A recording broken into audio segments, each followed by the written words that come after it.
Hello and welcome to Experimental Gameology. As promised, this is the demonstration video of how to play Chainmail. So last time I forgot an important detail, which is the fantasy reference table, which is near the back of the book. And it shows lots of useful information about fantasy types, their different moves, their missile range, and how they attack and defend, and also a summary of their special abilities. So, in a normal game, you would each side would choose points, would have a certain number of points, and they would then choose troops. So last weekend, for example, we chose 200 points, which was a nice mix, just to give us a small game, but with some fantasy elements involved. Also, there's a system in the book for determining terrain, and in this case, there's a hill here, and there's a river here running down the middle. And there are various rules associated with that as well. So the current board state is there are 4 goblins on this hill, there are 4 dwarves down here, there's a hero, an ogre, and there are 5 orcs at the back there.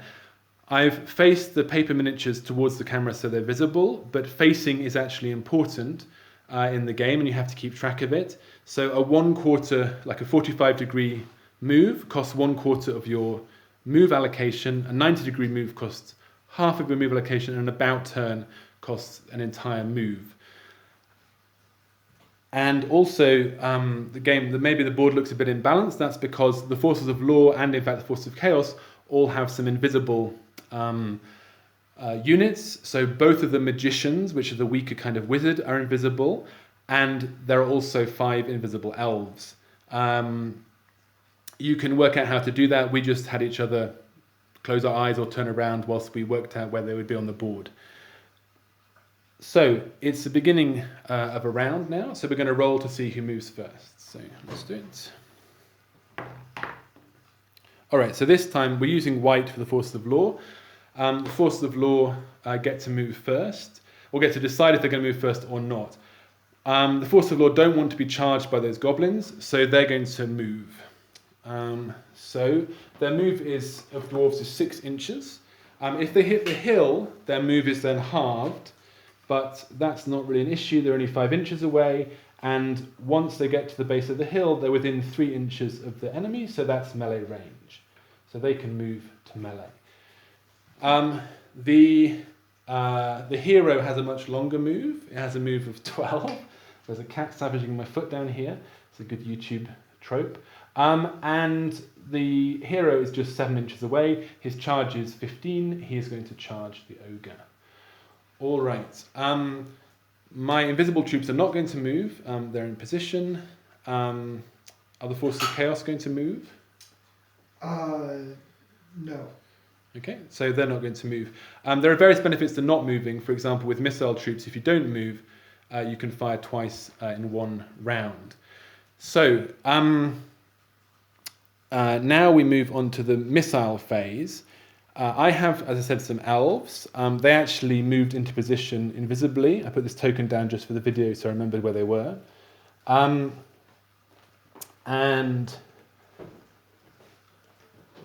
my leg is currently suffering melee attack from a white cat. They become visible, and they have a missile range of 18. And they are 16 inches away from these orcs, so they can attack. They then roll on the mass missile table, which I showed in the last video. And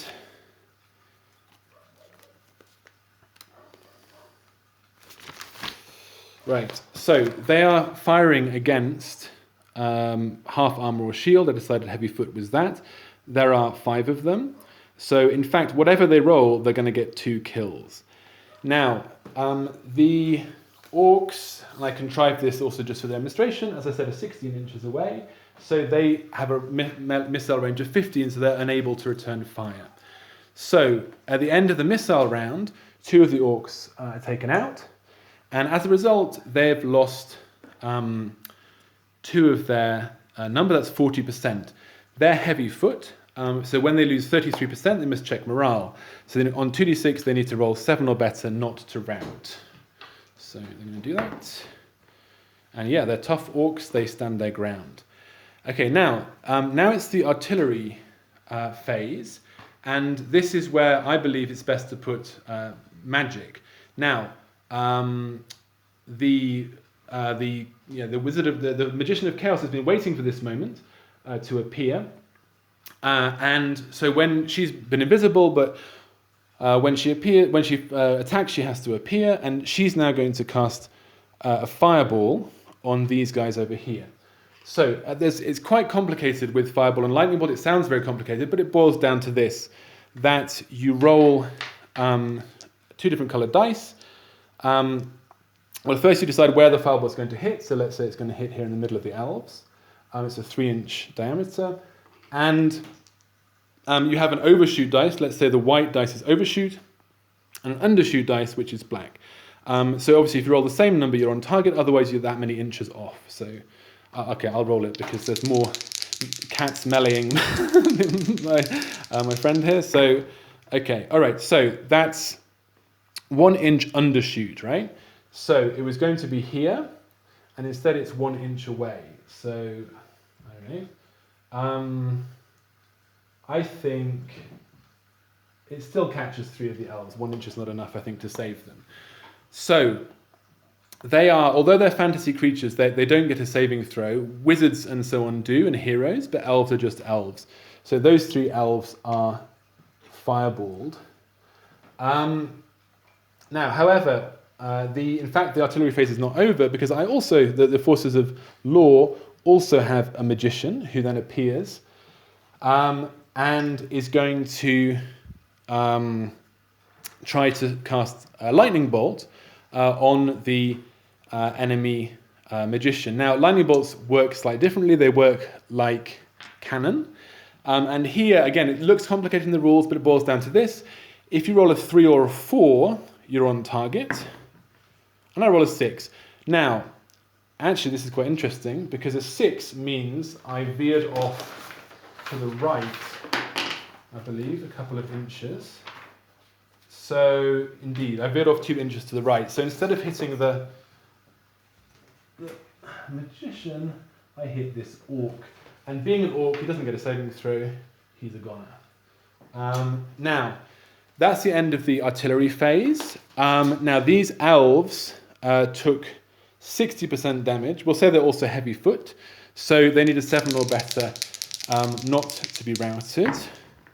And they don't make it. So these elves decide discretion is the better part of valor, and they flee the field, leaving only the white magician on that side. So that's the end of artillery. The orcs didn't lose enough again to force another morale roll. So it's double. So if it's 33%, if they lose 66%, then they automatically rout. But they haven't done that. So now it's down to melee. Down here we have, I said, the orcs and the goblins and the dwarves are in melee range. They can melee each other. As far as I can tell, there's no advantage for being up the hill, although you can charge down a hill and then you get an advantage for charging. But the dwarves stop that by moving first. So first of all, we're going to roll for the general melee. Now, dwarves and goblins are actually the same on the combat tables. They attack as heavy foot, and they defend as light foot. So, if we look at the main combat table, the normal table as it's called sometimes, we have heavy foot attacking light foot. They roll 1 die per man and 5 or 6 kills, and that's the case for both sides. So for each unit, we're going to roll 1 dice and a 5 or a 6 kills. So I'm rolling 4 and you're rolling 4. You still catted. All right, I think, yeah, there's still some cat going on. All right, so, okay, so here we go. Okay, so as we can see, let's separate them out. So these are all misses, right? Only the 5s and the 6 hit. All right, so we have Chaos does 2 and Law does 1. So Chaos kills 2 of the dwarves and 1 of the goblins goes down. Now, I'm assuming that dwarves and goblins are light foot, probably. You could argue probably from being heavy foot. So it says looking through the book, right, they have a casualty rate of 25%, and they need to roll an 8 or better. So in fact, both sides have suffered enough damage to trigger a morale check. So we both need to roll morale.